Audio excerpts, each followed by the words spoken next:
So up until now, we've been living in the transport land. The TCP reliability, the acknowledgements, the flow control, congestion control, all that wonderful stuff. But here's the thing that nobody wants to say out loud. All that assumes that the packets actually make it to where they're supposed to go all the way across the network in the first place. And that's what we're going to do today. We're zooming out, not how do two programs talk, but how does a packet even travel from one computer across multiple networks through a bunch of routers and somehow end up at the right machine? That's the network layer. And this is where the internet stops being kind of that magic and starts being more logistics. Let's simplify this. The network layer has one job: move packets from one host over to another. That's it. It doesn't promise delivery. It doesn't promise order. It doesn't even promise that the packets will survive to get there.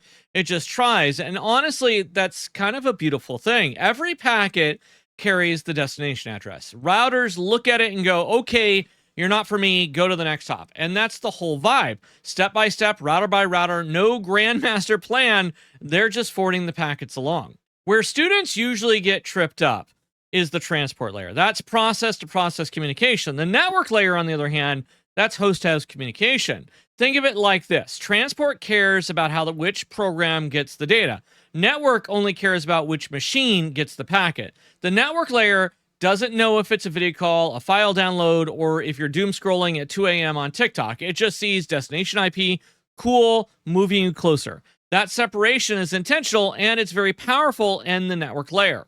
The part I think that shocks most people is that the network layer makes zero guarantees. Packets can disappear, they can arrive out of order, they often get duplicated, sometimes they even get delayed, and the network layer just shrugs it off and says, best effort, I did what I could. That's it. And at first glance, you may think, okay, that's pretty lazy of the network layer, but if you really dive into it, it's quite genius. If the network tried to guarantee everything, the entire internet would collapse under its own complexity. And instead, it tries to stay simple. It says, I'm moving packets. And it lets higher layers deal with all that chaos. Let's talk a little bit about IP addresses.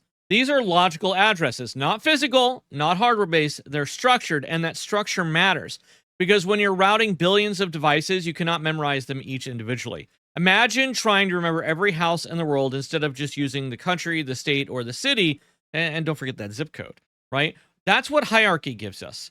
IP addresses are designed for scaling. They're not random numbers. They're organized, and that's what makes the internet possible. Let's step inside of a router for a second. The packet arrives, the router looks at the destination IP address, it checks its forwarding table, it sends it out to the correct interface, and that's it. No dramatic orchestration, no full path calculation every time. It's just table lookup. Here's the key part. Each router only knows what it needs to know, and it doesn't see the whole internet. It just sees enough to move the packet one step closer to its goal, to its target.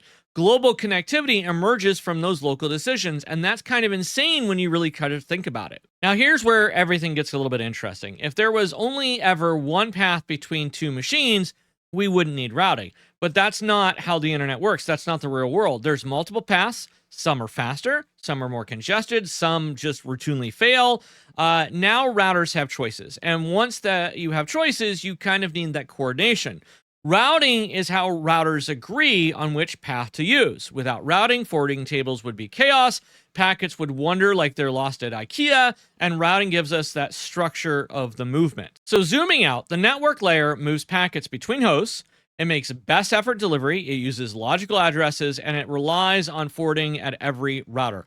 And once scale introduces multiple paths, routing becomes inevitable. This layer is simple on purpose, and what simplicity is exactly what lets the internet grow to the size it is today.